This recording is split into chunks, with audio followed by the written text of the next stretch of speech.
Karen, Yes. you ever stared up at the sky and wondered, who am I?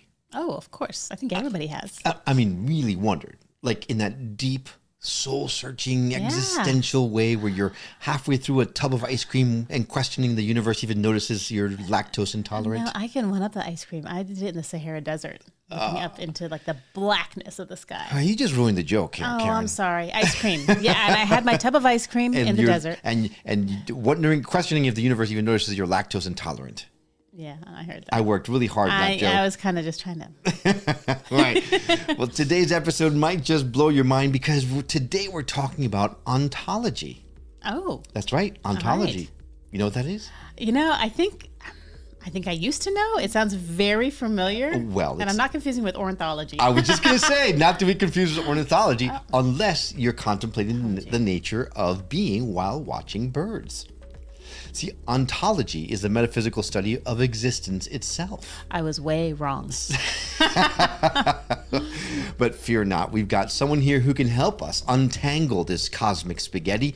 Dr. Val Rytova is here to answer that question that's been burning in the back of your brain. What does it really mean to be? And spoiler alert, it's probably not just about binge watching Netflix and forgetting your Amazon password, although same. Now, Dr. Rytova is a brainiac in every sense of the word. She combines neuroscience, epigenetics, and metaphysical magic to help us understand the nature of reality. Wow. And trust me, by the end of this episode, you'll either be enlightened or at least be able to drop the word ontology at your next dinner party and sound like an absolute genius.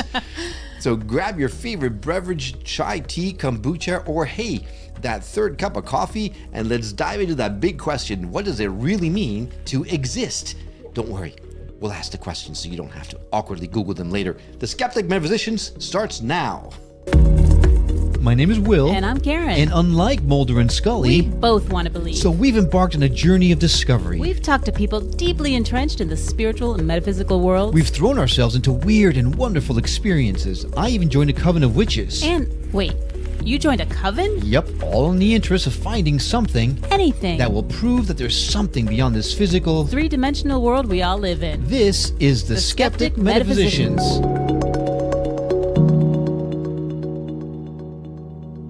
Hey there, I'm Will. And I'm Karen. Our guest today is a powerhouse of knowledge and inspiration, seamlessly blending the worlds of neuroscience and spirituality. Dr. Val Rytova is a behavioral neuroscientist with a PhD specializing in the brain mechanisms behind fear and anxiety-related behaviors.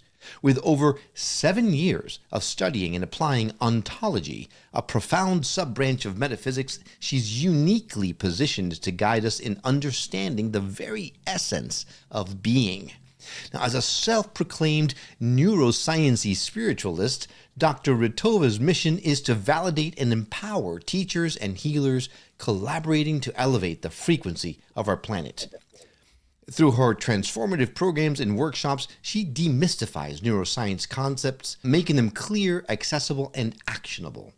Her work invites us to explore how rewiring our brains and altering our DNA expression can lead to profound life changes, a burning question she's here to address today. Get ready for an enlightening conversation that bridges the gap between science and spirit. Please join me in welcoming the brilliant and inspiring Dr. Val Rytova to the show. Dr. Val, how are you doing today?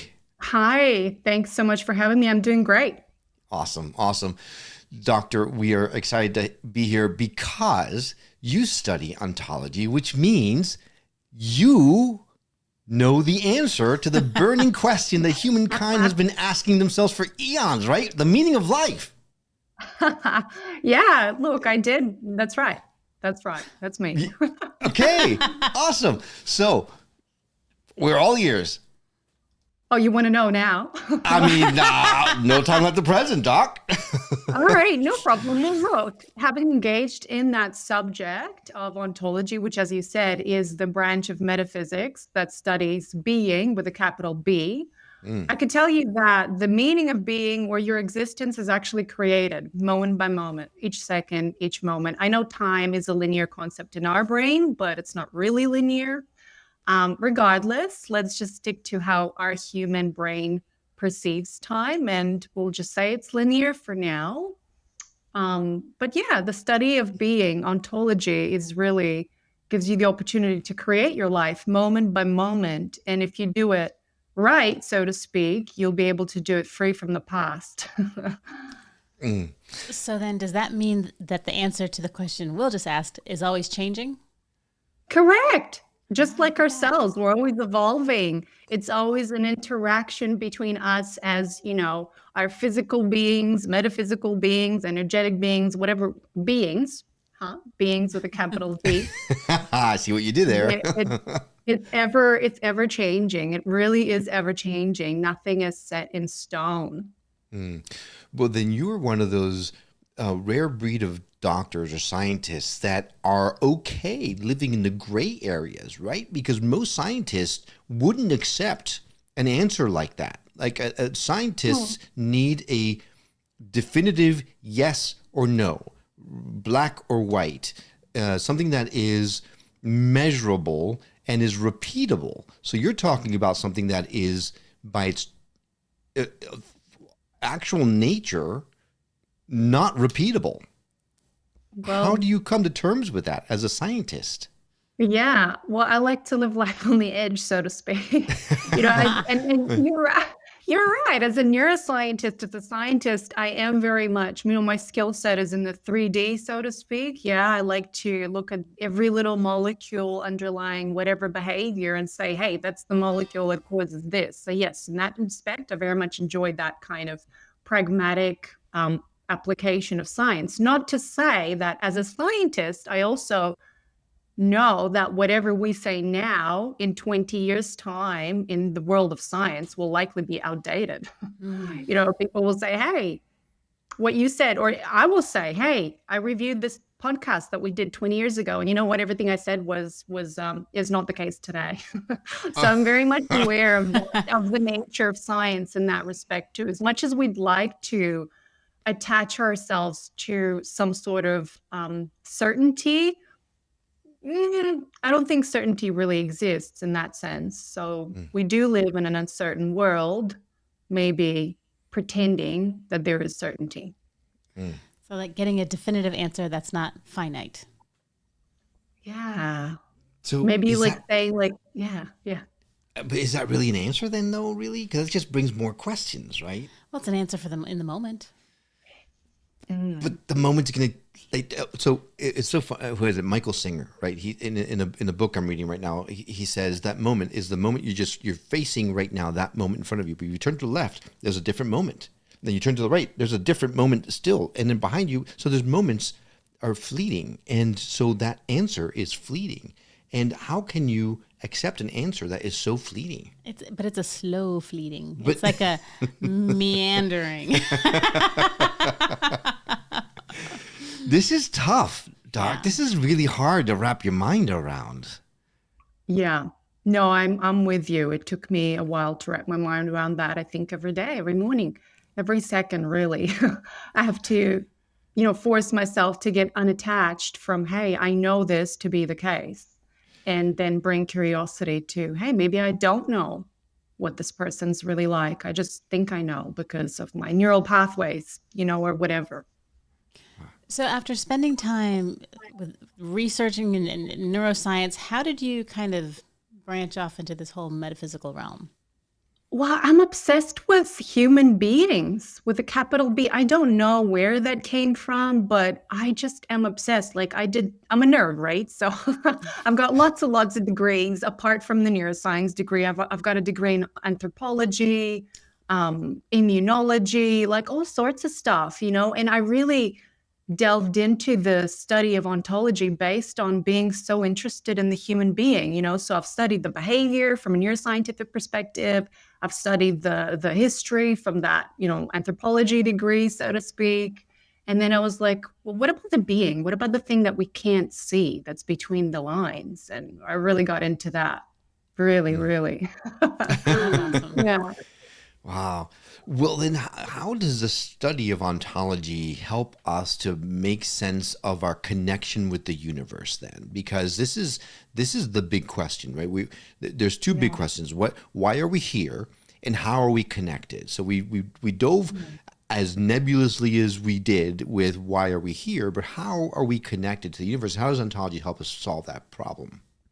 Yeah, great. Well, if you at a certain point through my experience or, study of ontology and more on an experiential level, like ontology, we can talk about it like we are now, but then there's actually the in the living of your life, which I think a lot of ontology lives because it is about being. So we're being. And at a certain point, when you be enough in the present moment, you get to realize or you get to experience that the being of me is exactly the same as the being of you. And we really are one another in a sense of being. There's no separation. So it's not like, I didn't have to go through a psychedelic experience to experience that, but it's really through my delving into the study of ontology where I discovered that in the living of my life. So now you're diving deeply into quantum physics then, because that's a key concept of quantum physics, right? The entanglement, the connection of one. Yes. Yeah. Well, ontology is a branch of metaphysics. So I guess, yeah, the two go hand in hand. And I've had experiences, all sorts of experience where I really experienced myself not separate from any other being, so to speak, even visually. So, you can go into all sorts of places. And did you do that through meditation or in other ways? Meditation is what got you there. Many different pathways. So meditations, weekend long retreats, also in the space of a conversational domain with other human beings, like in conversation. So spontaneously you felt the connection while you were having a conversation with somebody.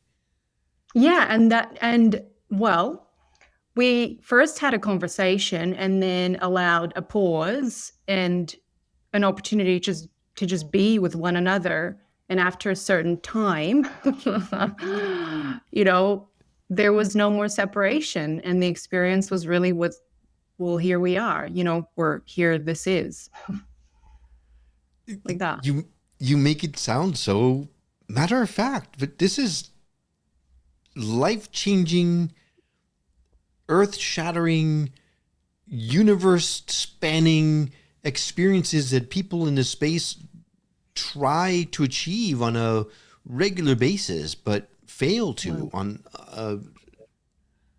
So what if it actually is matter of fact, but we have been conditioned and we've learned so many things throughout our lifetime and our ancestors and history that it's no longer a matter of fact. Now it's like, ooh, it's mind-blowing. No? I mean, I guess, but we live in a 3D world, so it would be mind-blowing though if it's because we're so separate. Well, from we it. used to be, I think, because I also have a degree in anthropology, so we have something in common there. Yep. We used to have such more of a connection as we evolved to nature, to the earth. So maybe at that time we had this knowledge. And as we evolved and became interested in, money and power and progress, that became the focus and everything else faded away. Because everyone says that we're all born with this. We just have to figure out how to tap into it, which would lead me to think it's in our genes, so to speak. Well, it is. It actually is. So just hold that thought. It is. It is in our genes, in fact, and it is in our brains, in fact. But yes, I can go on. Yes, Yes, please do. Yes. Yeah. So look, we are evolutionarily speaking, on a neuroscientific level, on a brain level, and at a genetic level, we are beings that are intricately supposed to be in nature, not in urban environments. And over time, most of the time we actually have been up until very recent times, where, I don't know, last 100 years, 100 years, maybe 50 years even. But prior to that, we have really evolved to be in nature. And yeah, a lot of indigenous wisdom speaks to that, as you pointed out, and neuroscientific research, epigenetic research, which is how our environment, in fact, impacts our DNA expression. Depending on what environment you place yourself is what your DNA will express. So some of our DNA is so clumped up together and inaccessible until we go into nature spaces and really connect with nature and allow it to nurture us such that we express the parts of our DNA that couldn't be expressed otherwise.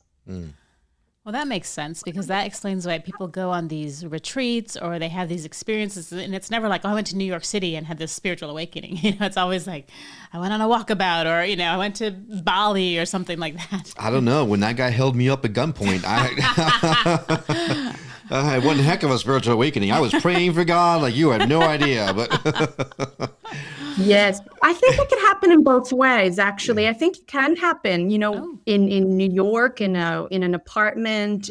I'm not opposed. I'm open to that. I'm just saying that evolutionarily speaking, our physiology and our brains and our DNA is predisposed to be in nature. And I think that's where we thrive and flourish, if you will, right. Which is an artsy way of saying scientific things. We like artsy things, artsy ways of putting things. So that you work a lot with neuroplasticity, and fear and anxiety is your specialty and things like that. So how does that work into the metaphysics of things? Why do we develop these fear-based programs that prevent us from being the best we can be if we are all that is?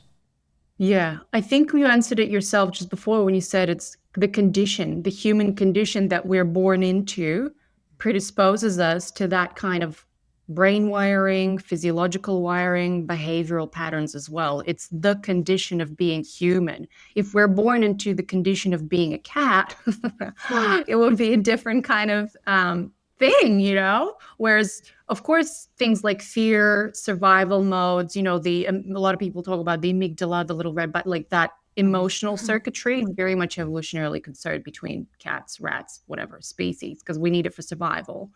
However, right now, these days, it's being overly used by us in situations where it's not required. We're under constant threat, whereas whether real or imagined, whereas most of the time it's not really there. It's not like you and I are running away from predators most of the time.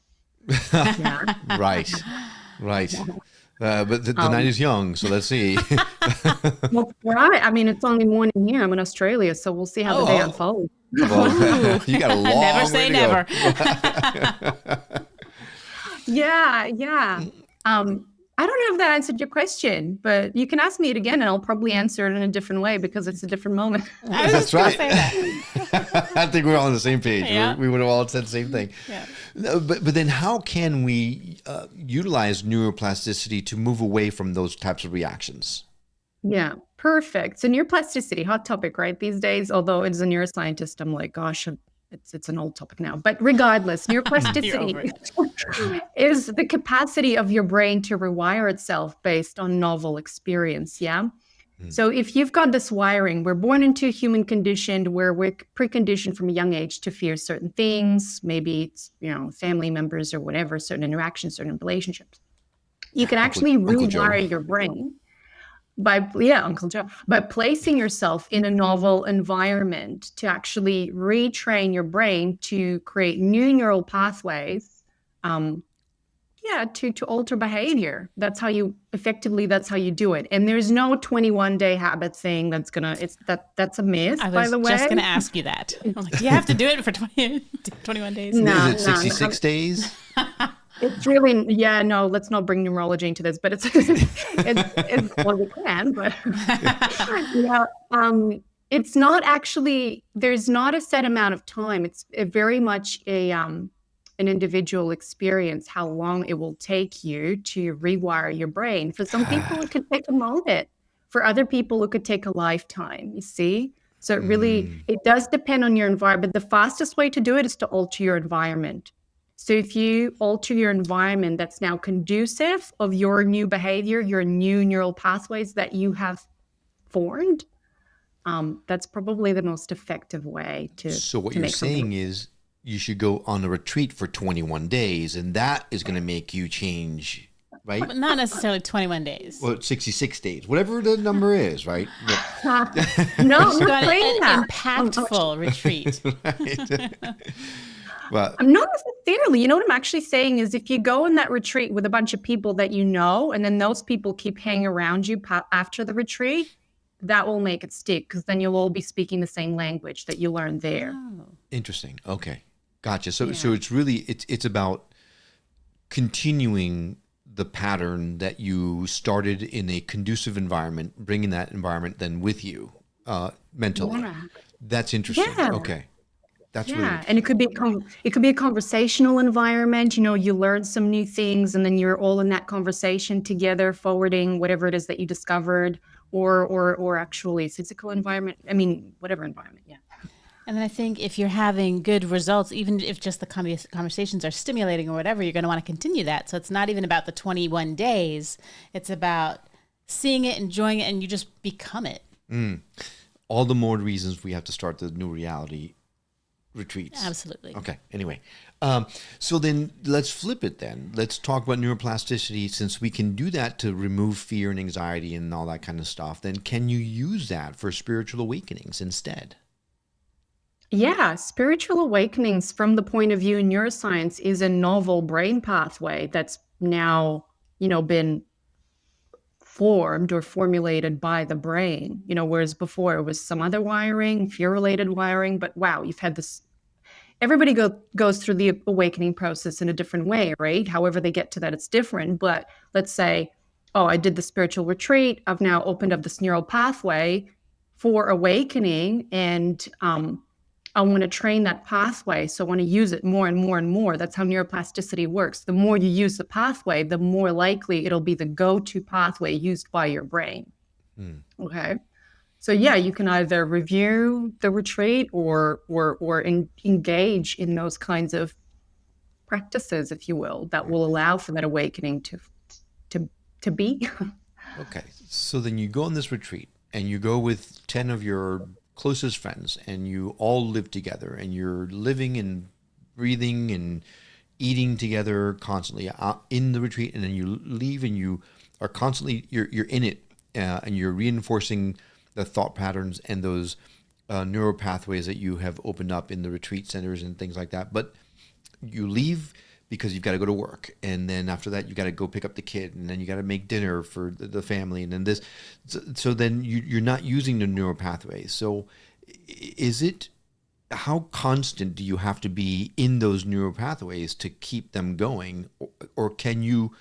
We live in a 3D world, right? So like, can you do it a day and then not again for a week, and then come back to it a day or two, and then go back to 3D world, and or how much do you have to be in it? I think you can, but that would defeat the purpose of the learnings. You want to integrate them into your life. So however you do that, I think is up to you. Like, if you're a neuroscientist like me, you like to have a pop-up thing in a calendar that says, are you doing the practice or what are you doing? So like on a daily basis. Yeah, on a daily basis. Like I literally have pop-ups in my calendar that pop up and say, are you, like, what kind of conversation are you engaged in now? And then I'm like, oh yeah, I'm just, I'm making someone wrong. But to actually spark that, like the neural pathway again, to get off my back, Siri. Shut up, Alexa. Yeah, and however you do that, that's up to you. Certain people, choose to move countries, or go and live within certain communities, or you even move to a certain neighborhood that's more aligned with your process. I think it depends on what you're sort of into. I think that's the beauty of being human. So what I'm hearing is that you can't really half-ass it, right? You really got to be committed to it. Otherwise, you're not going to make any significant change. So it's not like muscle memory? Correct. Well, in a way, look, it depends, because it can be like muscle memory. The thing with experiencing with neuroplasticity, if you pair it with an emotion, the memory will last. That's the whole basis of things like PTSD, but also with the really joyful experiences in life. You really remember that really happy memory because it was associated with such a strong emotion of joy. So if you can pair a memory with a strong emotion of joy, or whatever emotion you prefer, it'll last, it'll stick.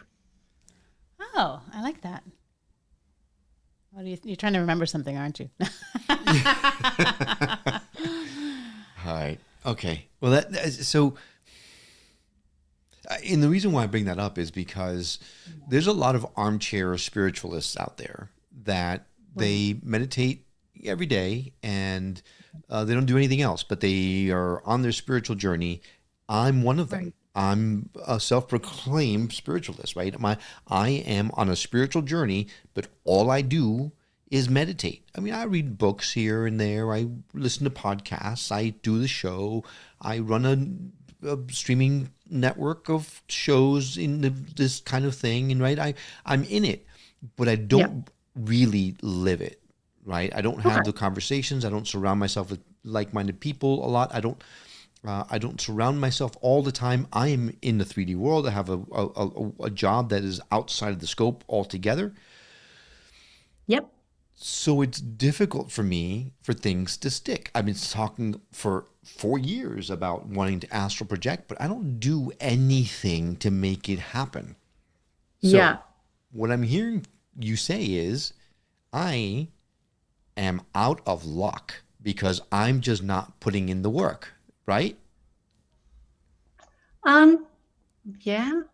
There's our little trombone. Live, but you gotta really throw your head over the wall and jump into it and let loose and discover something. It's through discovery again, where things will stick. That's so the link to ontological research between neuroplasticity and ontology is the discovery. A lot of ontological stuff is, as I said before, through life, through the experience of it. It's experiential in nature. It's existential in nature. So you living it is what will have it stick, because it's also through discovery, and discovering something's very exciting. So, Well, we have a kind of like a different, I don't know, type of awakening. We've had, I don't know, how many hundred interviews have we had now?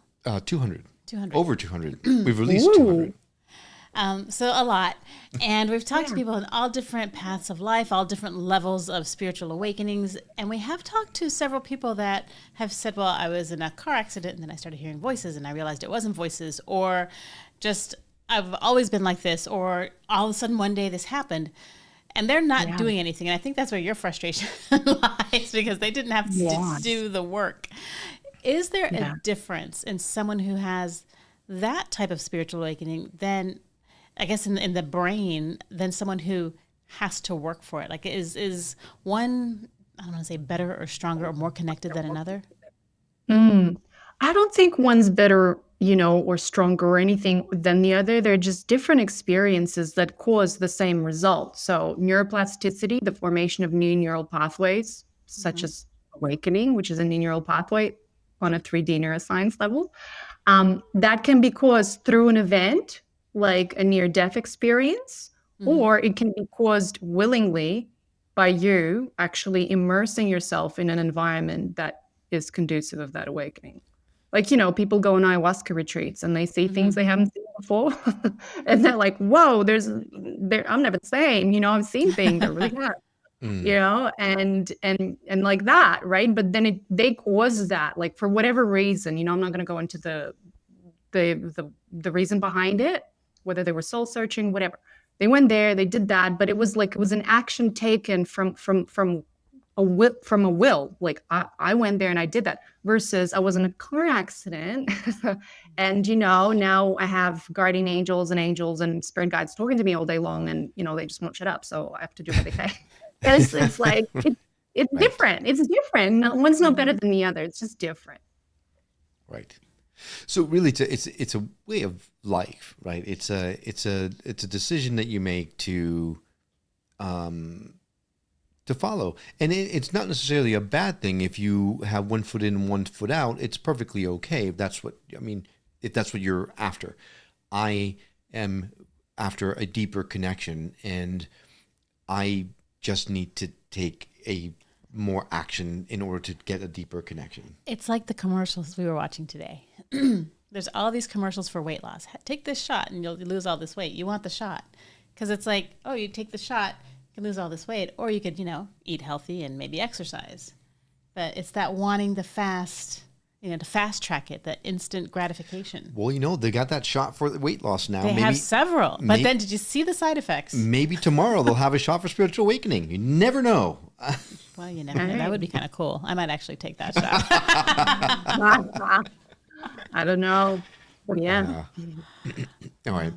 Well, then let's get back to your profession, right? Neuroscience, because it is fascinating to me. We've had someone who studies the brain before, and he measured the brainwave activity of a healer and a psychic while she was performing certain things. She was channeling, right? Mm-hmm. So when in your studies, have you heard of any concrete studies where spiritual experiences have been validated through scientific means? Not in my personal studies, but yeah, I've seen studies like that. I mean, there's a lot of studies, on meditation, things like that. But as you say, people channeling, where there's this one guy, Newberg is his last name. He's a scientist that studies people that lead certain lifetimes. Like he studies the brains of Tibetan monks, and then he goes and looks at nuns, who lead a particular lifestyle, right? So those studies definitely have been done. And yeah, there's brain alterations in people that engage in those kinds of behaviors, I'll say, as a neuroscientist. Yeah. Whether it's a psychic channeling behavior or meditation behavior, or where you're accessing other realms, or astral projecting. There's definitely studies out there for sure. Okay. And one, what's that book? Hands of Light, right? By Barbara something. She used to be a NASA physicist. I mean, she's dead now, but in the physical realm. But she's transitioned, Doctor. She's transitioned. Or maybe, I don't know. Maybe she's sitting right there, but I can't see her. But ultimately, maybe I'm channeling her right now. I'm kidding, but listen. But no, actually, the book is incredible because she's a very 3D person, right? 3D NASA physicist that started to see auras and started healing people through the quantum field and became like a really, really, really great practitioner. And so the more I delve into that book, the more studies, like you say, I read in her research. So they exist, they're there. And for sure, I'm a believer that everything comes from the etheric field before it's in the physical. It's not physical out, it's the other way in. Yeah. So you were kind of joking, maybe she's right here. What is your take on ghosts or spirits coming to visit? Is it a real thing, or do you how would you explain that? I think, through I can't explain it scientifically. Again, it would have to be I think through the realm of ontology, metaphysics, through the study of being. But yeah, when a physical thing disappears, the thing that's there is still there, without the physical appearance. So whether you call it a ghost or a spirit or an entity or whatever, right? The being is still there, just not in their physical form. And of course, our limited capacity for seeing those things. I'm not saying we all limited, because as you said, there's people that see people like that. But yeah, that's my take on it. It's just that they're there without their physical appearance. Right. Energy can't be destroyed. It can only be transformed, right? Correct. So then if that's the case, there's a huge, a big conversation piece going these days that's peripheral, but not really having to do with it. But I'm really just curious what your thoughts in the whole UAP phenomenon, the whole disclosure thing. What is a neuroscientist's view on the UFO phenomenon? My view personally as a neuroscientist, as a spiritual neuroscientist, is, of course, there's things that, if we think we're the only living things in the universe, I think that's a very skewed view of life. That's my personal view. You look at the amount of stars, going back to the start of this conversation, when you're there and you're looking at the stars, if you think there's 8 billion of us is the only thing that exists viably, Oh, I don't know. I'm not with that. I'm not with that. Right. But also in the beginning of the conversation, you talked about time being a construct and not being linear. So if Yeah. time is a construct, can we use neuroplasticity or some sort of brain training techniques to access like past lives and parallel dimensions and things like that? Is that possible? Yeah. Yeah, of course. I mean, people do that, right? Quantum healers and quantum hypnosis, like attempts to do that. I don't know if I've had a past life regression, and I definitely went back in time and I was like a dude in one of them and a woman in the other. So, and what's happening all right now. I was like, when is this happening? It's happening now. So it's all happening at once, but the capacity of our brain most of the time is this linear fashion. Whereas in fact, there are experiences, there are practitioners that can allow your brain to expand in a way that you can actually perceive different times at once. Right. That's So- what I think. Yeah. And that's so the way that I explained it to someone the other day is that time is happening at one time. All time is happening simultaneously. It's just Yes. our brain can only process it in a linear fashion. So that's Correct. why we are experiencing it that way. If we were to remove our brain function and be able to experience existence, we would be experiencing all time at one moment, and that would be, you know how you get you put something in a microwave and it just like pops. Yeah. That would be us. That would be our You heads would explode, because we would implode. But yeah, we wouldn't be able to process it. So that's how I see it. Makes sense. It's a deep thought, right? And I think it's also easier for people to fixate on the linear because our bodies change in a linear manner. It's not like tomorrow I feel kind of young and spry. I'm just like, getting older. And you just kind of watch your body progress in a linear way. So it's kind of, we Yeah. attach ourselves to that. Right. Yeah, we're attached to the physical, which, as I said, it's not a bad or a good thing. It's just, I think the reality of it is, as long as we know it's just how our brain perceives time, it's not really what's so. It's a powerful place to stand. Right. Yeah. Right. So you help people with overcoming anxiety and fear-based thought processes and things like that. How do you go about it as a spiritual neuroscientist? How do you help people get through those things? Yeah, well, in conversation, really, I think to a certain extent, knowledge is power. So provide people clarity about their brain. Just like you said, hey, our brain perceives time in this way, but it's not really like that. It's kind of the kind of conversation I have with people is, listen, this is what's happening to you on a brain level. The fact that you think there's a you there is just a neuronal loop firing over and over again. Somebody calls you Val that many times in life, you really think there's a Val there, but there's not. It's just a neuronal pattern, just like every other behavior. So I think once people get the the neural basis of things, which is pretty like 3D simple, the charge is taken out of all the other stuff, and people find freedom in that, if you will. You make it sound so simple. just take it out. It's good. I'm sure it's a lot more complicated than that.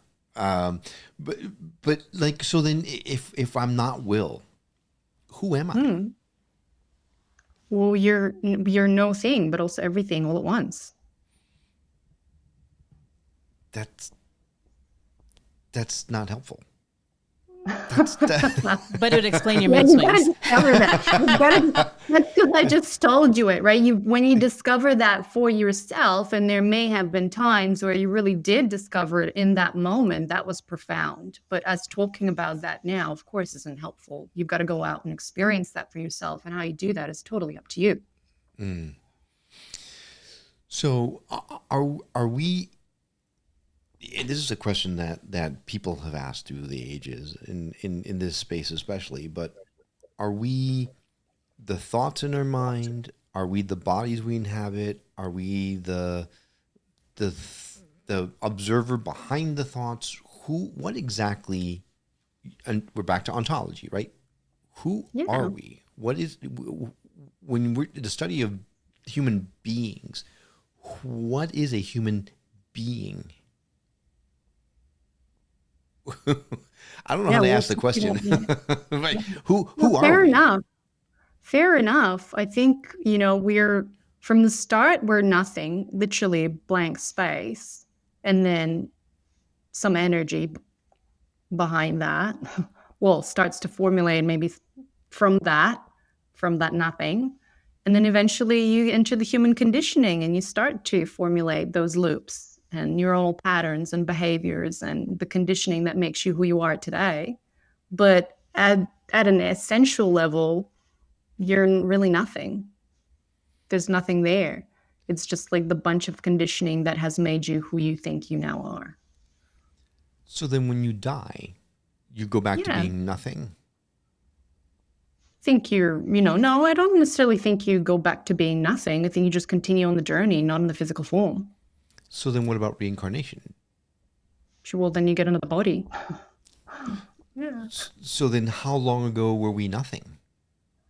Depends on the soul, maybe. Depends on your soul. I mean, I've been around so many times. I think I've lost count. So there was a point where we were nothing, but it could have been a long, long, long time ago. It's not that we were Yeah. always in existence. We weren't always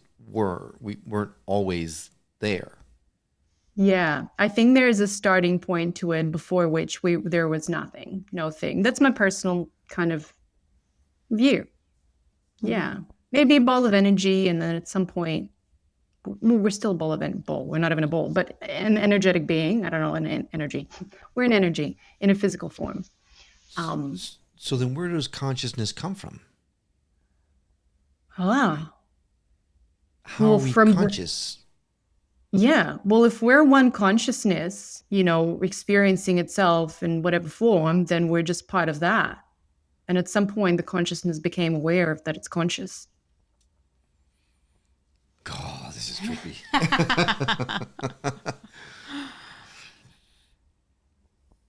It's trippy because of a human brain. Like there's things that the human brain cannot understand language at all. And I think this is one of those things. For now, I'm not saying forever, but for now, it's very difficult for us to actually explain these things. Maybe that's why it's better to just experience them. That's a good point. So how would you suggest one experience it? If I wanted to experience it, do I reach out to you and we connect and you help me get there, or is there other ways? You meditate every day, or which I already do, but I don't get there. So how can I get there?